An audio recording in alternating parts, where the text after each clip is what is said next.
নমস্কাৰ মনোবান্ধৱীসকল, আপোনালোকক আমাৰ চেনেলটোলৈ স্বাগতম জনাইছোঁ। আজি আমি আলোচনা কৰিম গৰ্ভাৱস্থাত হোৱা কিছুমান মাৰাত্মক বেমাৰ যাৰ দ্বাৰা সন্তানৰ লগতে মাতৃৰো মৃত্যু হ'ব পাৰে। গৰ্ভাৱস্থাত হোৱা বিভিন্ন প্ৰকাৰৰ জণ্ডিছ আছে। তাৰে কিছুমান অতি মাৰাত্মক আৰু অতিকৈ বিৰল হয়। তথাপিও আমি জানি থোৱা উচিত। প্ৰথমটো হৈছে ফেটি লিভাৰ। গৰ্ভৱতী মহিলাৰ যকৃতত দেখা দিব পৰা এই প্ৰকাৰৰ আকস্মিক বিপদ খুবেই বিৰল। সাধাৰণতে গৰ্ভাৱস্থাত শেষৰ পিনে 6 সপ্তাহমানৰ ভিতৰত হোৱা দেখা যায়। গৰ্ভাৱস্থাত হোৱা জণ্ডিছৰ কাৰণবোৰ ভিতৰত ই এক মাৰাত্মক ব্যাধি, য'ত সাধাৰণতে সন্তান প্ৰসৱ কৰাৰ পিছতেই মাতৃ মৃত্যুমুখত পৰে।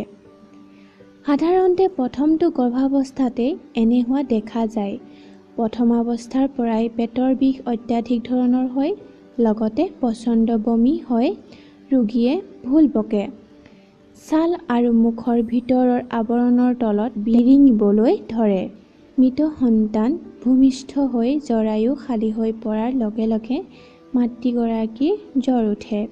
লাহে লাহে যকৃতৰ কাৰ্যক্ষমতা কমি আহি 2-4 দিনৰ ভিতৰতে প্ৰসূতিগৰাকীয়ে কৰুণ মৃত্যুক সাৱটি লয়। অত্যাধিক খাদ্যপ্ৰাণৰ অভাৱ হৈ নিশকতীয়া হৈ জীৱন ধাৰণ কৰা মহিলাৰ ক্ষেত্ৰত এনে ৰোগ বেছিকৈ হয়। সেইকাৰণে গৰ্ভৱতী মহিলাই খোৱা-বোৱাত ধ্যান দিব লাগে। এই ৰোগৰ কাৰণ কি জনা নাযায় আৰু তাৰ চিকিৎসাও সহজলভ্য নহয়। গতিকে ফেটি লিভাৰ নামৰ অৱস্থাটোক প্ৰসূতি বিজ্ঞানে মাতৃ সমাজৰ বাবে এক ভয়ংকৰ অভিশাপ বুলি গণ্য কৰে। গৰ্ভাৱস্থাত আগৰে পৰাই থকা হওক বা গৰ্ভাৱস্থাৰ মাজতে হওক, মহিলাগৰাকীৰ গল ব্লাডাৰত পাথৰৰ সৃষ্টি হৈ এক প্ৰকাৰ প্ৰতিবন্ধী জণ্ডিছে দেখা দিয়ে।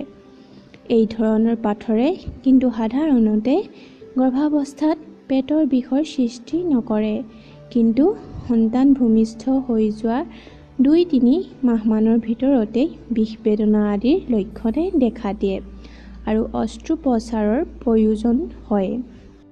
প্ৰসূতি চিকিৎসকৰ দ্বাৰা উপযুক্তভাৱে চিকিৎসা নকৰালে ৰোগীৰ গৰ্ভাৱস্থাত অতিপাত বমি হ'ব পাৰে আৰু গৰ্ভাৱস্থাত একলামোচিয়া বা বাঘিনী প্ৰসূতা এই দুয়োবিধ বিশেষ ধৰণৰ উপসৰ্গই জুৰুলা কৰি অৱশেষত মাতৃক মৃত্যুৰ মুখত পেলাব পাৰে। আৰু এক প্ৰকাৰৰ জণ্ডিছ হৈছে ৰিকাৰেণ্ট জণ্ডিছ। ই গৰ্ভাৱস্থাৰ প্ৰতিবাৰতে বাৰে বাৰে দেখা দিয়া এক প্ৰকাৰৰ জণ্ডিছ। এই ক্ষেত্ৰত ৰোগীৰ তেজত বিলিৰুবিন সাধাৰণ মাত্ৰাত বাঢ়ি যায়। কোনো প্ৰকাৰৰ বীজাণুৰ দ্বাৰা এই বেমাৰটো নহয়। দৈহিকভাৱেও মানুহগৰাকীৰ দেহা ভাঙি নপৰে আৰু গৰ্ভাৱস্থাৰো ক্ষতি নকৰে। ৰোগীগৰাকীৰ সন্তান প্ৰসৱ কৰাৰ 2-4 দিনৰ ভিতৰতে আকৌ স্বাভাৱিক ৰূপলৈও ঘূৰি আহে। কিন্তু ভূমিষ্ঠ হোৱা সন্তানৰ ওজন স্বাভাৱিক ওজনতকৈ কিছু কম হোৱা দেখা যায়। গতিকে সৰু সৰু কিবা বেমাৰৰ লক্ষণ দেখা পালেও গৰ্ভৱতী মহিলাৰ ক্ষেত্ৰত আওকাণ কৰিব নালাগে, কাৰণ তাৰ পৰাই কিবা ডাঙৰ মাৰাত্মক বেমাৰৰ ৰূপ ল'ব পাৰে।